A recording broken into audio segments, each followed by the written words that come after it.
No, I'm just setting it up on Facebook. Just give me a second. All right. Yeah.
Vikram, we are good to go. I believe you are ready. Sure. Yes. Certainly. Yes. Okay. Excellent. All right. Let's have a good show. So welcome, Vikram, to Good Night Colombo, and thank you very much for being the first guest of our season 2 premiere. We are also expecting Rohan Masakorlu, who will be joining us after finishing a very insightful Newsline program at 9 o'clock. So a very warm welcome to all our guests who are joining in directly through Zoom as well as through Facebook, YouTube, and other social media channels. I'm Tharindu Amarasekara, the host of Good Night Colombo, and welcome to the season premiere of Season 2. Now, there is always a lot of mutter about things that matter, but we all know that everything that matters doesn't really matter. And here in Good Night Colombo is where we will discuss matter over matter. And what better topic to start the season premiere rather than one of the biggest environmental and marine-related disasters that the country is facing, which is none other than the Xpress Pearl disaster. Now, make no mistake, Sri Lanka is an island, and when there is this kind of a fiasco or disaster that takes place in sea, we do get affected by it. That's a given.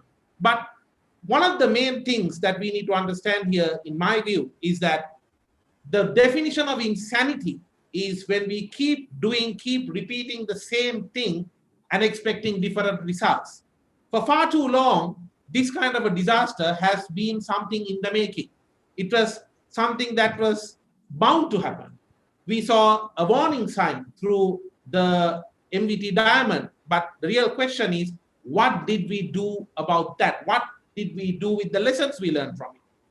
Sri Lanka, when we consider, we've been always doing the mistake of considering the land. But the truth is, the sea area that belongs to us, especially for economic activities, is said to be more than 3 times the size of our land. And yet we continue to ignore the disasters, the perils that it has, and also the benefits we could get if we properly manage this. To talk about this, we have 2 experts from the shipping industry and the marine industry joining us today. And while we do wait for Mr. Rohan Masakorlu to join us after finishing a very insightful Newsline program on TV1 at 9 p.m., I'm going to go ahead with the discussion with Ikram Kutilan. Ikram, welcome to Good Night Colombo. Thank you, Tharindu, and thank you for having me. Ikram, I'm going to get right to the point with you on this matter. Now, there is a lot of talk going about this. There's a political angle, there's an environmental angle, then there's a marine angle. There are so many different angles. But let's get the facts right. Let's set it out so that everybody understands this. What exactly went on and went wrong with regard to the Xpress Pearl? Was it neglect, or was it a case of misfortune, or is it both? Tell us all about it. I think, Tarindu, first and foremost, I think what we have to understand is that vessels carry hazardous cargo when they, as a part of their carriage of goods. And in this case also, the Xpress Pearl, which is a vessel which is operating on the Straits Middle East Express service, where the ports of call are Port Klang, Singapore, Dubai, Hamad, Hazira, Colombo, and back to Port Klang, has been operating on this particular service. So at the port of Jebel Ali, this cargo had been loaded on board the vessel, and it was en route to Colombo and then going into Port Klang for the final destination of wherever the cargo was destined to. Once the vessel sailed from Jebel Ali, the vessel had went to Port Hamad, which is in Qatar, and then to Port Hazira in India, and then came to Sri Lanka as a part of its normal voyage. The issue, as I would foresee, is mainly misfortune, because I don't think there is an act of neglect here, because sometimes dangerous cargo is loaded on ships, you get leakages, you get spillages, you get smoke emanating, etc. But in ports are equipped to handle it. And likewise, the port of Colombo also has the facility to handle such accidents or such misfortunes. As far as from an operational aspect, whenever dangerous cargo is loaded on vessels, first and foremost, the declaration is given by the exporter to the shipping line. The shipping line will vet the inquiry and see whether it is acceptable and then accept the cargo. And the hazardous cargo is categorized under the IMO dangerous goods classification, and there are various classifications that are applicable. Dependent on the classification of the cargo, storage on board the ship is arranged. And if the severity of the cargo or the flammability, etc., is higher, it is always loaded on deck, and accordingly, this cargo would have been accepted by the shipping line, observing all protocols, and carried the cargo from Jebel Ali to its final destination. What happens is that declarations are made by the exporters. There is no way that the shipping line can verify whether that's the actual cargo or not. But based on the declaration, and also the stuffing of the cargo into the container is also done by the exporter, and the containers are loaded based on the declaration on board the ship. So here, what we would, as per our assessment, is that, look, the cargo in that particular container, which was nitric acid, had spilled off, and affected the other containers, causing the damage. Number one is the smoke, secondly, the fire that erupted, and thirdly, the catastrophe that eventually emanated out of this whole thing. So I wouldn't say that there has been a neglect, because as far as we see, look, the containers have been loaded on deck. Precaution has been taken to segregate the hazardous cargo from the other cargoes, and also due diligence had been applied in loading this cargo and carrying it on board the ship. So I think what I would has happened. But as for the if you say it's more a misfortune than a neglect that from what is visible to the naked eye at the moment, Tarindu. All right, Ikram. So thank you for laying it out, because a lot of people, they do give these different interpretations and different meanings to exactly what happened. Now, something interesting that you raised, you said that the port in India, the port in Qatar, they both rejected the ship because they didn't really have the facility to handle this hazardous cargo, whereas we do, whereas Sri Lanka does have that facility to handle the cargo. But the question to be raised here is, whenever there is hazardous cargo being transported, there is always the risk of, let's say, some accident happening. Now, we have the ability to handle the cargo, but doesn't this incident show that we lack the ability and the facility to handle an accident like this? I think you hit the nail on the head in respect of the ability to handle accidents like this. Yes. Now, if you look at the situation, it's not that the port of Hamad or the port of Hazira rejected the ship. No, they didn't. The ship at those particular ports loaded and discharged whatever cargoes that were destined or were being loaded out of those particular ports, and the vessels sailed those ports. It's just that they did not handle this particular container, which would have been leaking, that we assume it would have been leaking, and they wanted to discharge it, because not all ports have the facility to handle hazardous cargo of this nature, especially when it is toxic and when it's something like nitric acid, etc., where it can easily be inflammable.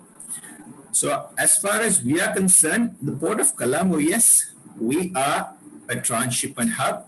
We have the facility to handle hazardous cargo. And the CICT terminal, they invested a huge amount of money, almost $3 or $4 million, to set up a special hazardous cargo handling facility. And that, I think, is absolutely state of the art. I think none of the ports in this region have such a facility, and they can handle any type of cargo. And without also, what is important is it's not only handling the hazardous cargo, but the hazardous cargo should not also pollute the port, pollute the terminal, or pollute the water. So they have everything in place to handle such cargo. Now, as far as the handling of accidents, yes, we are not equipped for that. We don't have salvage companies located in Colombo. I don't think there's a single Sri Lankan-based salvage company. We don't have the adequate firefighting equipment to handle fire at sea, and also the equipment, the wherewithal to handle such accidents of this magnitude in the sea. I think that is a problem that we are facing. So it's up. I think this is a start where Sri Lankan companies also should look at getting into the salvage business, getting into the business of assisting addressing these catastrophes, because there is special expertise that is required to handle all that. So I'm sure that this is an eye-opener, and perhaps in the future we would have some of the companies looking in this direction. Ikram, now in terms of what was exactly on board the ship, do we have any particular idea in terms of, I believe there was a lot of talk about the CID visiting the ship's captain and some of the crew and the logs not being there. And then we also got to know that they have got the court order preventing the ability for the ship captain and the crew to be leaving the ship.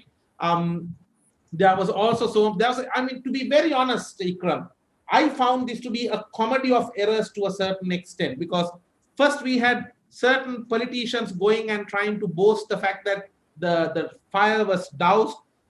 They were speaking about the temperature in the ship in terms of percentages, saying 85, ship temperature was at 85%. So clearly there are some people trying to get some political mileage, which is an absolute shame in a time like this, in my opinion, as an independent journalist here. But at the same time, I want to ask you, is there any proper record of what exactly has been aboard the ship? And as at today afternoon, we got to know that when they were trying to tow away the ship, that it has actually once again gone down. But now people are worried, has it been taken away enough to be able to mitigate the impact? Because the fact that the ship has sunk means that there was a lot of fuel, oil in that ship. What's going to really happen to that? Were they able to extract it? Tell us the update that you have on this matter.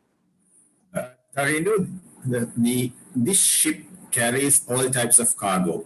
So I would not be able to pinpoint and say this type of cargo or that type of cargo was on board the ship. But when it is operating on a liner service from the Middle East to the Far East or to Southeast Asia, it will carry all types of cargo. General cargo, food items, reefer cargo, hazardous cargo. So it's operating on a normal service. So of course, the ship captain also will not know what is on board the ship, because it is loaded in a container.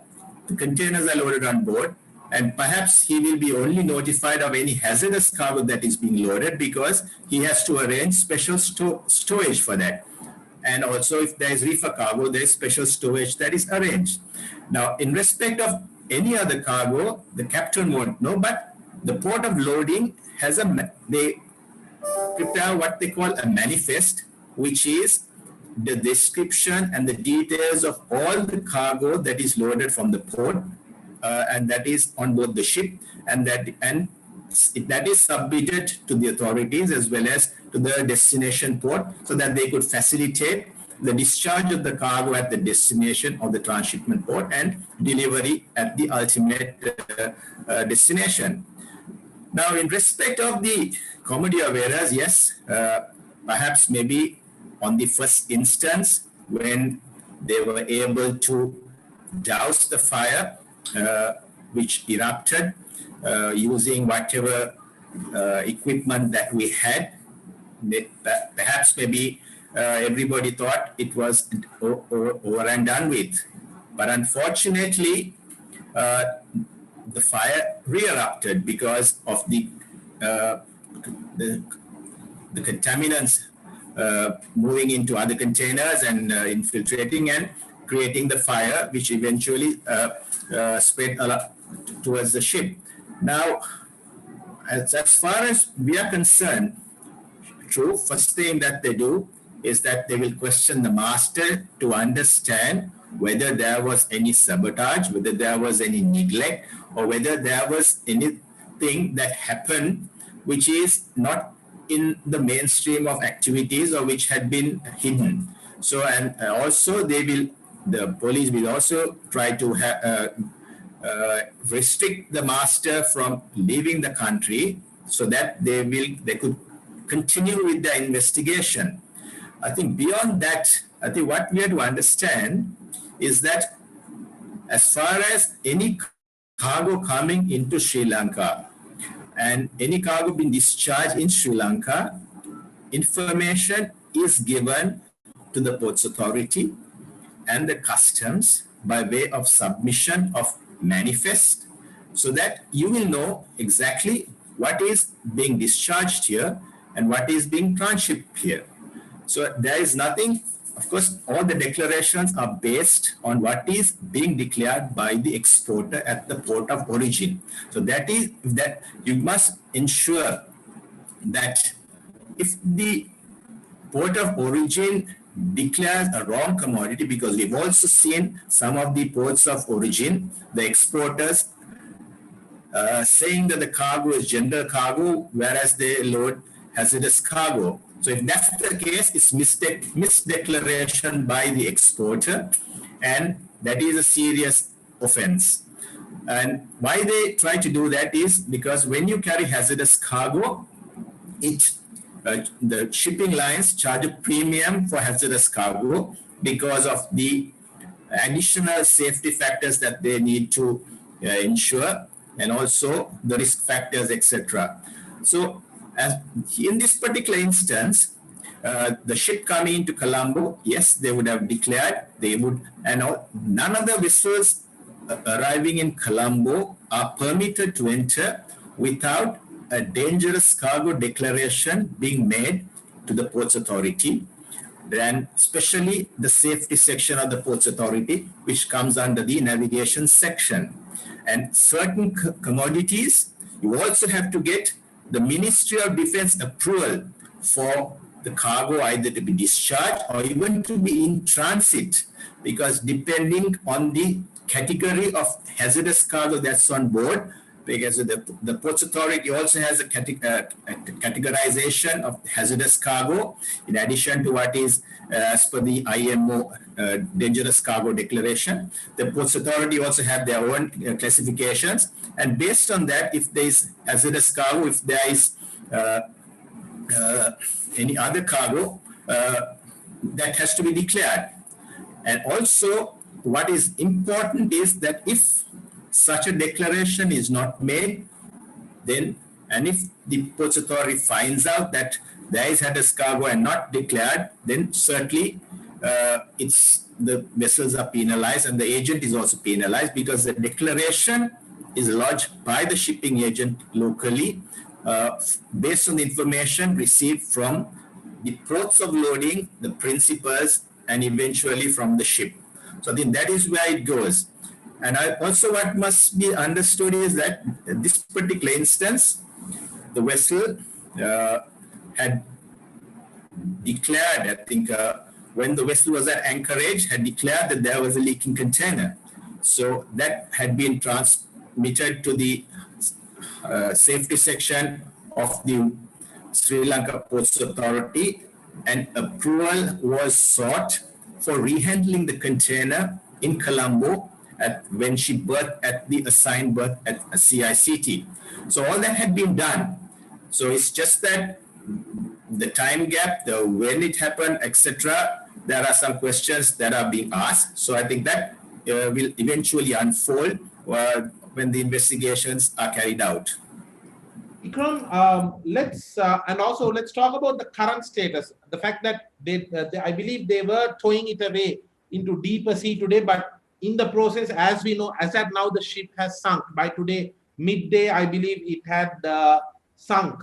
So now, what's the update that you being in the industry, you probably have better information, maybe what you can share. I know not all the information is clear on this right now, but as we speak, to our knowledge, to the best of your knowledge, have they been able to take it far away enough to minimize the damages, or was it too late?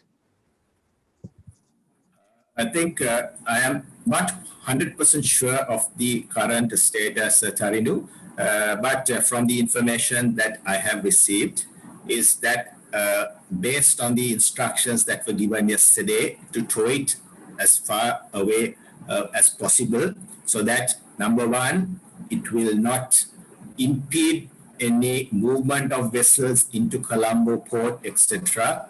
Number two, that the pollution of the coastline could be minimized, so that when you take it further into the deeper waters. And number three, that even if you scuttle the ship, that is, you sink it at that particular place, you will not impede the movement of other marine traffic. So as far as I am concerned, yes, I think it appears that because what you have to understand is that the vessel was burning for several days. So the metal of the ship, the hull, etc., the strength would have definitely deteriorated.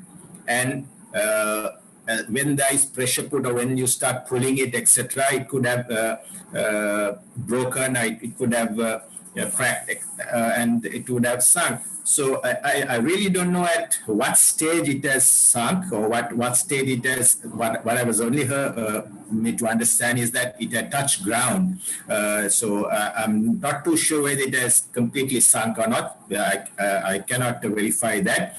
But the the other problem, number one, yes, you said that there was on board the ship. So removing that absolutely critical.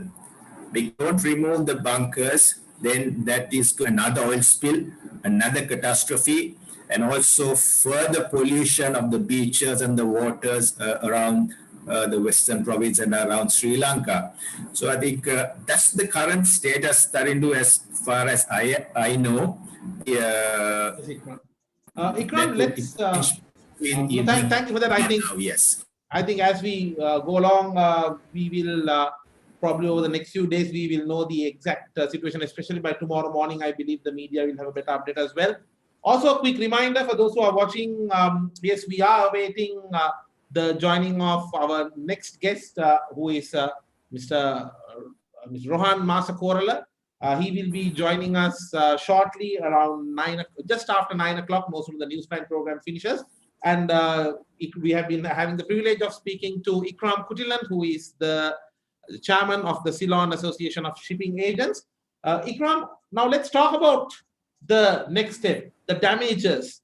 Now, we heard about the issue with the MVT Diamond, and there was around $400 million due. And very unfortunately, we've heard some of the public representatives saying in open media, let that ship burn a bit because we are going to get paid very well for this. I mean, it just goes on to show the bankrupt mentality to a certain extent, because if you are waiting for ships that enter into our waters to burn to earn dollars from that, I think that's a pathetic situation to be in, especially when some of the national representatives are saying that. But let's talk about the damages. Now, who is going to be paying this? Because we hear certain statements being made by the owner of the Singapore-based owner of the Xpress Pearl. Sometimes they are saying, we hear statements like, look, you used the wrong method to douse the fire, you use water, and it should be something else, it affected the chemicals, etc. Even with regard to the diamond ships matter, I think the point they raised was that the proper protocol was not followed. And as a result, I believe we got paid around $400 million, whereas in reality, the damages could have run into billions. What exactly happens now? Who is responsible for paying the damages, and how does that process happen?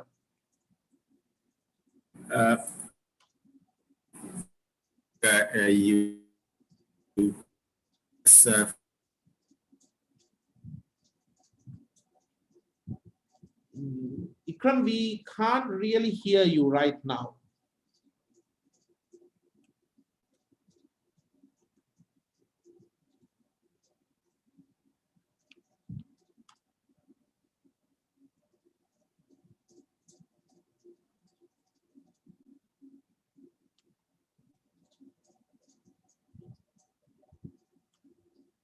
Right. Apologies on that technical error. I believe Ikram will be with us shortly.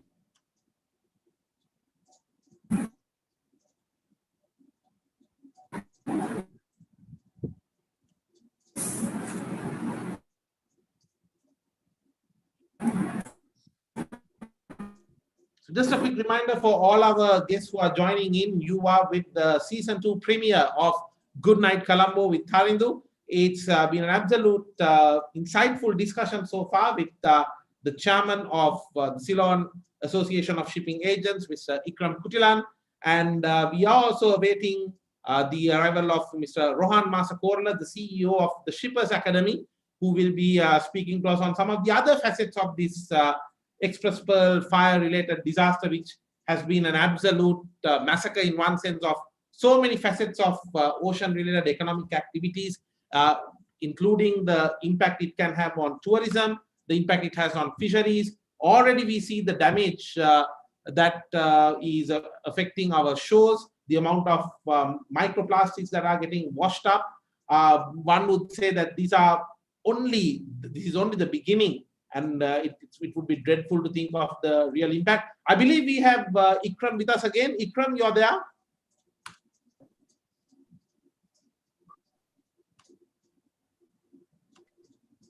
Ikram? Yes, I think again. let me spotlight you.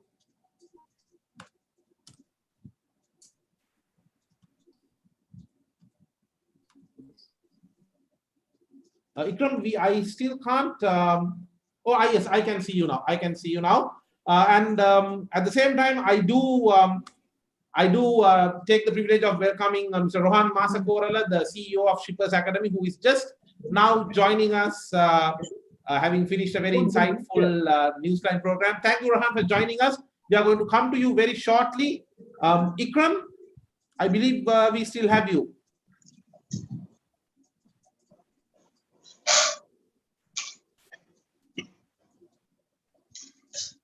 Yes, hi. Ikram, you could go ahead and just explain to us the process of how the damages will be paid and what really goes on there. Yes, I think first and foremost, like if the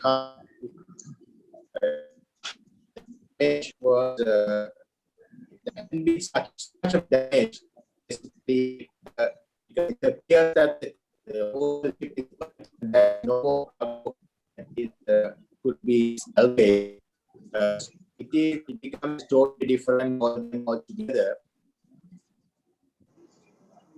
Ikram, I'm sorry to interrupt, but we are still unable to hear you. I believe there is a small issue with regard to your connection. I'm going to come back to you on that. Hopefully, you might be able to get a little bit of better signal there.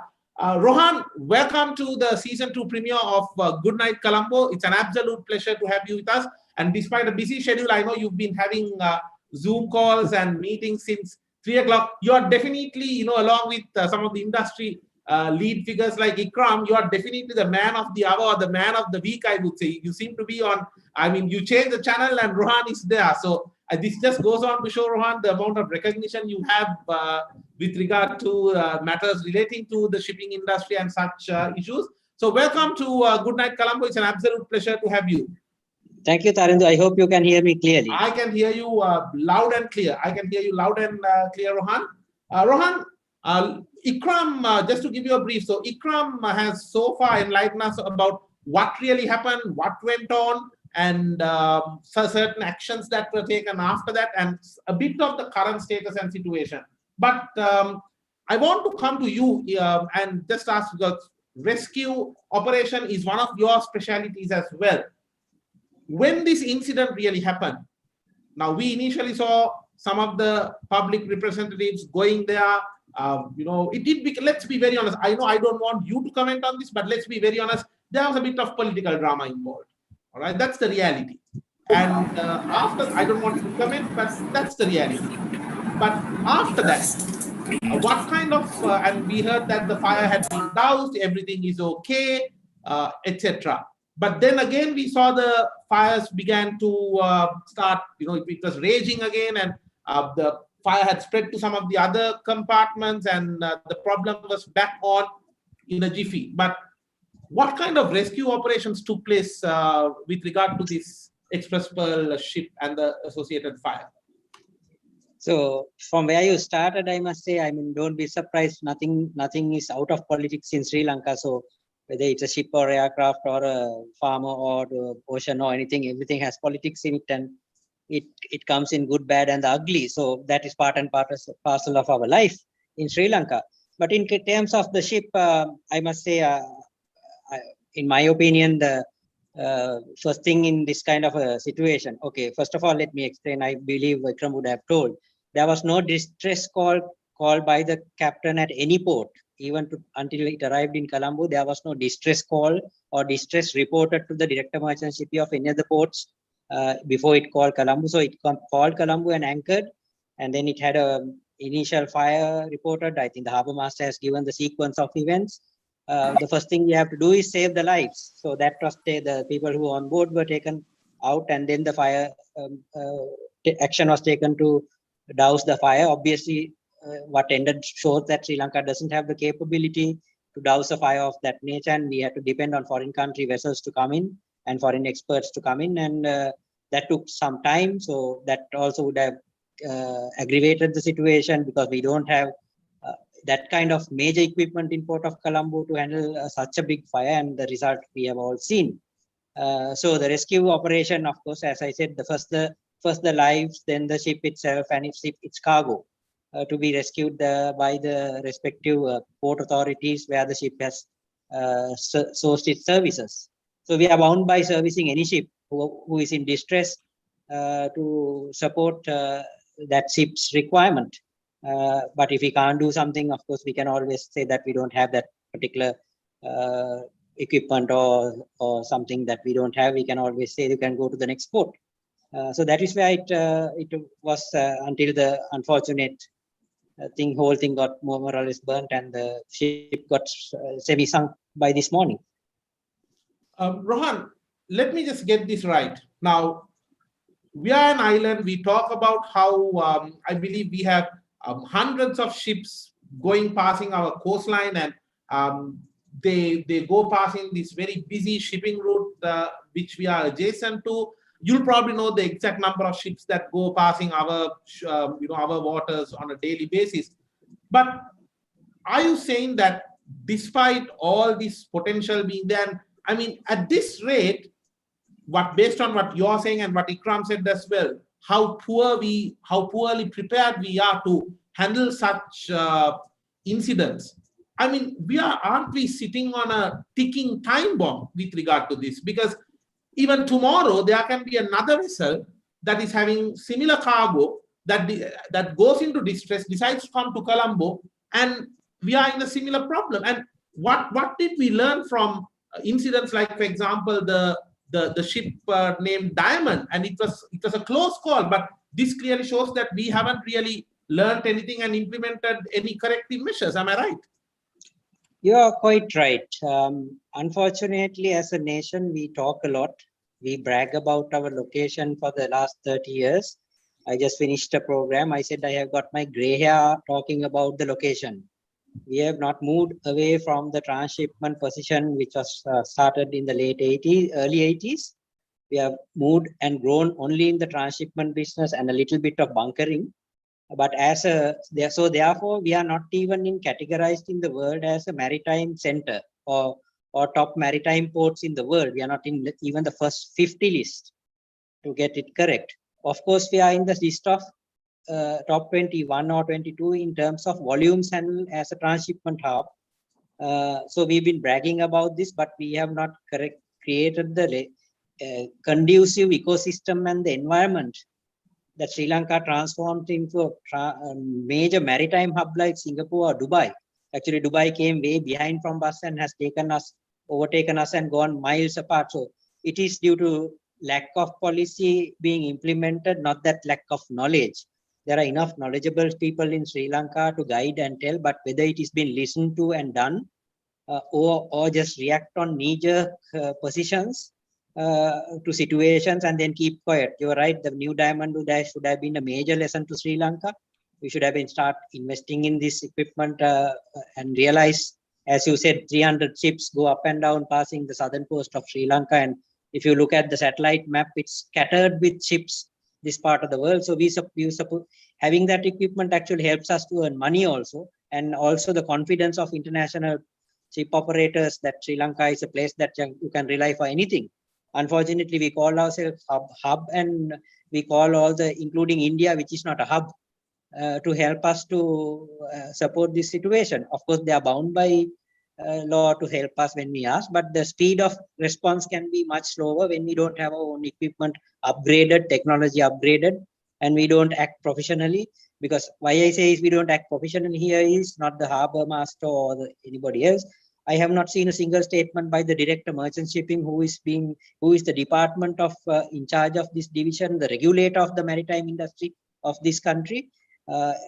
Except that division, all others, including politicians, are giving what should be done and what should not be done, which is a sad situation as far as I am concerned.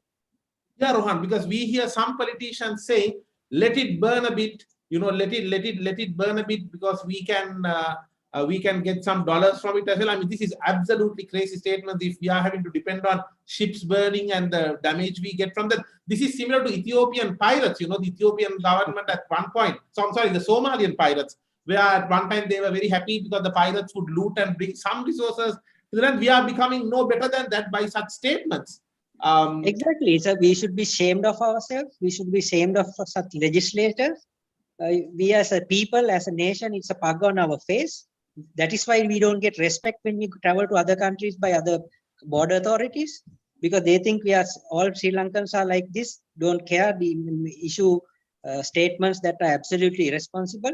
And that is the sad state of affairs we have achieved after 73 years of independence. And I fully agree with you and endorse with you. And as a citizen, I am disgraced because, as I said, 25 years in my life, I know how much I have tried to change, because I've never been a government servant, but my knowledge, my experience, my ideas I have given, I have shared. I have been very open and frank about it.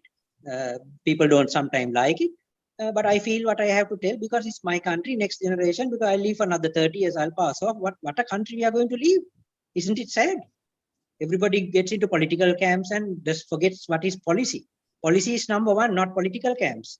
That is the duty of the public of this country. This public of this country doesn't understand what is policy. So end of the day, they go for cheap politics. That is why also politicians get away with cheap statements, as you said. Yeah, Rohan, it's an absolute. I mean, I understand you are naturally upset. I mean, we being the citizens of this country, we see that there is fundamentally wrong. And I mean, what I can't fathom is that we are talking about making Sri Lanka a hub for maritime activities, and we are not even investing in the technologies and the equipment that matter. I mean, we hear about the parliament talking about getting down Prados for new politicians, whereas this kind of technology. Now, I mean, for example, if you look at the BP oil spill, right, the British Petroleum related oil spill in the Gulf, they were using certain technologies, such as, for example, some of those sponges which are absorbing. And what about Sri Lanka? I mean, have we even considered investing in these kind of technologies? And because from what we hear across the industry is that some of the companies are waiting for the government to invest. Government is hoping that some of the companies will invest and have these things ready. But I believe if we as a country want to position Sri Lanka as a maritime hub and to go beyond just a transshipment location, I believe it's the duty of the government. And this is not pointing the finger at only the current government, because we've been having, I mean, every 5 years, I believe we pass the pillow, and the two or three major political parties, they keep passing the pillow with each other. That's the reality of this country. And this looks like nobody has done anything. I fully endorse your position. That is the truth. That's why I said 25 years, I got gray hair. I must say, late Athulat Mudali, we have to give the credit to the man who did credit. Late Karandawala, who was in shipping, we have to give the credit in 1970s. They brought in the shipping industry, Ceylon Shipping Corporation into active. There are people who have done, and I was fortunate to work with very short period with Mr. Ronnie Dimel, who came up with policy directions, but governments changed and he left. So there were very few here and there who have come and gone. But at the end of the day, we don't have consistent policy. We talk, and we defend ourselves for people never accept faults. People never resign for faults they do. People don't allow right people to come into the right seats. Everything is rather politicized in this country, unfortunately. So therefore, we get the results of what we have planted. That is the truth we are seeing. So as you said, in relation to the equipment, if you have not upgraded to international hubs equipment to facilitate 25,000 TEU vessels, which are called in this port, because we have expanded our terminal sector pretty well from 2001. But rest of it has not upgraded to itself, except here and there some patches.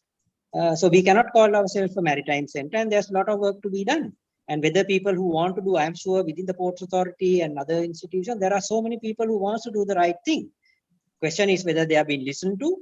Question is whether they have been allowed to. So that is the reality that we are facing. Whenever calamity hits, some knee-jerk reaction, whole public gets upset, then wrong information is floated around. And then, of course, finally the politician comes and makes some statement they should not make. Correct. A lot of people to take the credit, but nobody really to do the work. I believe that's the summary, unfortunately, that we see.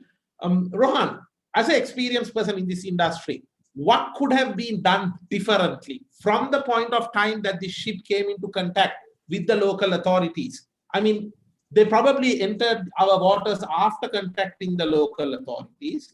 What do you think could have been done differently? Now, in this case, I don't want to be the judge, jury, and the decision maker to say this what exactly happened, because we are getting gray areas, different signals, different messages. So to be fair, fair by everybody, from Ports Authority to Harbour Master and the people who are involved in the Navy and etc. etc. I think they tried their best when the problem happened. Whether the communication gaps were there, whether somebody had erroneously not passed on the message, whether the local agent has done the right thing or not done the right thing, whether he has communicated properly, all that has to be investigated. That's why I said we have to be ethical society, right society. We cannot just judge into conclusions by somebody with, if somebody put a Facebook thing or somebody gives an opinion on Facebook, that is not God's truth. So we have to be responsible people as professionals. I can be only responsible to what I know. I don't want to speculate on what I don't know. So therefore, I thoroughly call upon a professional investigation. I think there are international parties involved here. Some of the best salvos are here. Singaporean companies, well-reputed company, the shipping line itself, and Singapore is a well-known, reputed place for doing things generally right. So on the outer side, it's there. So whether we have done something wrong here, whether the pilot has done something wrong, or whether the other two ports did something wrong, all that has to be done in a sequence of investigations fast, and then our legal system must take action according to the available legal measures in Sri Lanka. Rohan, from the looks of it, how bad is the environmental damage from this incident? I mean, I'm asking you this because it just, for a layman like me, for a person who is not in the industry like me, it just looks to be too massive to even be able to estimate in a certain way. What are your thoughts? Yeah, so I am also not an environmentalist or a specialist of that area. My profession is I am an economist mainly, but I've been in the shipping and export industry for a pretty long time to learn what I have to learn. And with common sense, I'm talking with common sense. Sometimes I may be not having in-depth qualifications in this subject, but what I can say is the environmental damage for the west coast, north of Colombo and south of Colombo is initially the debris is going to be the initial damage, the plastic pellets, that is petrochemical products that came in out of the containers loaded in Qatar, going into the far eastern country of Singapore or Malaysia for production. So what happened was some of those containers fell off board. Some of them would have burnt on the deck. But the environmental initial catastrophe is for the fishermen and the yes, the plastic pellets won't go out of circulation for generations. But let me clarify this. Ocean is polluted by millions of tons of plastics every day. That is a global problem, which I am in a global. And we are apparently, Sri Lanka is the 5th biggest ocean polluter. That is a false calculation, and that is going all around the world that Sri Lanka is the 5th biggest. Sri Lanka also pollutes, but that is a wrong calculation, and that person who came up with the calculation itself has accepted that there was a calculation error. Okay. But there is a global problem of plastics and things coming onto the polluting the ocean, and that is because of human activity. So we pollute tons of carbon, not out of this ship, but we pollute tons of plastics, especially the single-use plastics come into the ocean through the rivers. People are irresponsible. So this brings in a little bit of addition of 20, 30, 40, 50 tons of plastic pellets. This will go around Sri Lanka's beaches for the next, I guess, decades. It will come and go during the monsoon seasons, various currents on the ocean. And then, of course, it will also hover around the whole of Indian Ocean.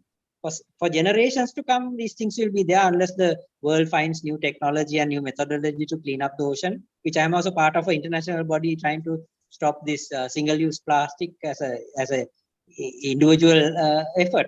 So indeed, the damage done was serious to our coast. We have to do a proper estimate, and that can be done with the computers available, but no one can say this is the right amount or this is the best amount. We hope our professionals who are in that field will do that calculation rightly. But the biggest worry is still, Tarindu, is that if the oil spill comes, something happens to the tanks of the ship, and that 300 metric tons, or now I am told 278 metric tons of oil, if it burns out, comes out to the ocean, that damage is going to be far severe than what has happened up to now with the debris. So I hope the authorities Rohan, are now from the taking- information we have, sorry to interrupt, from the information that we have, do you think they've been able to tow the ship away to a decent enough distance to know, is it? No, absolutely no. They could not probably take it 50, 100 meters away. It's about still two nautical miles or closer to just that few hundred meters. It would have been taken away because the ship had hit the bottom of the sea and it had started sinking part of it. So it's half sunk. So you cannot pull a ship like that. And you have to have a lot of precautions, make sure that you don't damage the ship by pulling. So you have to get proper advice and proper professional advice. The best thing I can see is, I can guess is, if we can bring in the international equipment to suck out the oil that is in the tanks into another vessel, that is ship to ship transfer, then we could avoid, even if the ship breaks up, if the oil comes out, to avoid that calamity and minimize the damage from the oil that is on board. So I hope the next steps are being thought of by the people who are in charge and doing the right thing. Rohan, do you see, and this is a question I believe that we need to ask with regard to almost every industry, but let's take now, since we are talking about shipping industry, when it comes to policy making, when it comes to taking decisions, do you see the government authorities, and I want to repeat this, we are not only talking about the current government, we've seen successive different governments from different parties over the last few years. I strongly believe that this is not a problem we have with one party, this is a problem that we have with the entire political and the decision-making system of this country. But do you see the politicians or the decision makers, do you see them working together with the industry professionals and the experts like yourself when it comes to making decisions on these matters? So as I said, you're right. It's not one government. Last 25 years, many governments, but I must give credit to certain people who tried, very few. But overall, it's a disappointment and a failure. As I said, we have drafted about 5 shipping policies. All have gathered dust and probably they have been eaten by some animal. So you got to realize that we do sometimes, we always come and give our time, voluntary time, while we do our private work. We give a lot of voluntary time to government. All of us, I think I'm talking about the industry people across the board who are in the private sector, young people, senior people, we all come together, and whenever we are asked to come for a meeting, we put everything down, they give us a call, half an hour, can you come for this meeting? We go and give our input. But seems 99% of the time, after we walk out of the meeting, the agreements or things that are proposed to be done never happen. And even sometimes we hardly get any minutes of meetings. So that shows the lack of professionalism and lack of commitment and lack of focus. So that is why we have fallen into this state as a country and gone backwards. So as a nation, we only have to get out of this situation by bringing the right human resources, right attitude, right legislature to this country. The people who are educated, people who are responsible, people who are ethical, who has to come on board and change our country. That will take, I don't think, it's not going to be an easy task given the environment we are living in. It will take a good 10-15 years for any leader to come and start doing change in this country, because we have gone on the wrong direction for a far too long time that it's a difficult turn to take. It's not an easy U-turn to take and put the country in the right direction. That is a sad situation as far as my observations after 50 odd years of living in this country. Some very deep and but indeed very true thoughts there, Rohan. Before we conclude, Ikram, I want to ask you this question. We were talking about damages. Now, what's the process of getting the owners of this ship? And I think, Rohan, you will also know this, so you can also touch upon this after Ikram. But what's next? What about recovering the damages that are due? And we all know the problem about how, with regard to the MBT Diamond ship, that we got only about $400 million. And let's be very honest, there's a lot of speculation what happened to that money, whether we have got it, etc. And also the fact that the damages due were far lot more, but because they refused to pay that amount because proper protocol was not followed. Let's take with regard to this incident now. What's the next set of steps involved in terms of recovering the damages? Ikram, I'll start with you. I think first and foremost, the authorities need to lodge the claim with the insurers, because eventually I think it's the insurers who will come into play on this whole episode. So the ship owners are also covered by the insurers, the P&I clubs, etc. So I think that's the stance that the government will have to take. I think beyond that, there can't be any personal claims, etc., that can be lodged against the owners. Darindu. All right, Rohan, your thoughts? Yeah, so obviously it's finally the insurance companies who are insuring different parties, including the ship owners and of course the cargo owners who have had 1,486 boxes on the container. Their liability also should be covered by their own private insurance. What they would get from the shipping companies, anybody's guess if there is anything. But what I have to say is two things. I think you mentioned that we got $400 million from diamond ship. No, it's $2 million, 442 million rupees. What we got, not $400 million. That's a big difference. Second thing is our claim has to go very professionally. It will all depend on one factor, that how much are we covered through our national legislation to claim certain things. If we have loopholes in the national legislation, then the insurers always find mechanisms to move out of to pay minimum and count our claim. That is a possibility, and some of the lawyers, I think, who have spoken to many recently, has said that there are huge loopholes in our legal system as well. So in that background, of course we have to, the next step is claiming. Once the assessments are done, go through the claim process, and there will be court process. It's going to be a long drawn process. You're not going to get your money tomorrow, next month, or after 2 months even. I think that new diamond ship full payment has not been still received. All right. Okay. We have 2 more minutes. I would like to give both of you gentlemen 1 minute each, just to share your concluding remarks. I'll start with Ikram. I think this is something that everybody needs to understand, that when ships carry dangerous cargo, they are bound to have accidents, etc.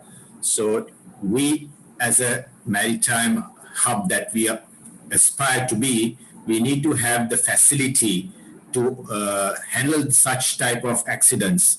I think one is we need to have the companies to come forward and set it up.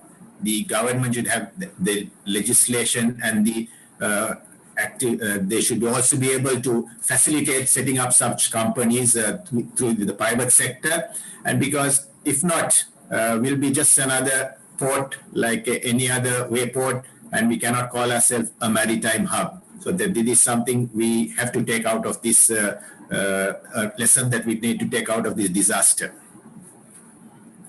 Thank you, Ikram. Rohan? Yeah, I think I take it from Ikram's point of view. Always experiences are lessons. Lessons are to be learned to do the right thing. So it is up to the authorities and also the public of this country to understand what is responsibility, how you talk in certain ways, especially the legislators, which I said I'm very disappointed.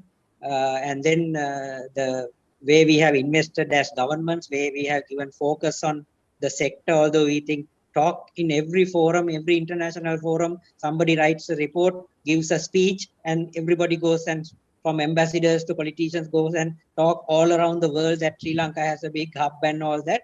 Now you can see Ikram pointed out the weaknesses we have. We are not going to be a hub if we don't upgrade ourselves and face the modern world with modern technology, and more than anything, accountability, rule of law, and ethics in governance have to come in so that people will believe in Sri Lanka. Otherwise, not only shipping, but no industry will come. Because I'll close with a remark. We have a 200-year-old customs law, which has been having 50-odd patches, when we have been calling to a completely a new customs law to suit the modern world and the technology, which is not happening. So this is where we lie, that is the challenge in front of all of us, not only us, but all the citizens and friends who are watching this. Time to change your mindset, move away from politics, move into policy. That is the only way your children, our generations of children, will have this country as a better place. Thank you very much, Ikram and Rohan, for joining me today, for voicing out your concerns and your thoughts. I think a lot of doubts, a lot of concerns, a lot of the myths were debunked. today and all the thoughts, the concerns that you shared, you raised, I believe will definitely get all of us thinking this night and for the rest of the week. As you very correctly said, when something happens, we talk about it, then false information floats around, something else happens, and then we completely forget about things. I mean, people have completely forgotten about some of the impact of the new diamond ship that what it created, and people were too busy talking and thinking about other things. When I say people, the citizens and even the decision makers, and then this disaster struck. Hopefully, I mean, this is a big hope, but hopefully the government authorities will listen to professionals like you, take the right advice, get the right parties involved, and as you very correctly said, the 278 metric tons of fuel that is there, hopefully they will be able to extract it before it turns out to be a spill and creates an irrecoverable damage to our beautiful island shores. Thank you, gentlemen, for joining me despite your busy schedule. And also a big thank you to all of those who joined for this first edition, the premiere edition of the premiere episode of Good Night Colombo Season 2. And until I see you with the next episode, this is Tango Amrasekar signing off. Good night, Colombo. Thank you. Good night. Thank you.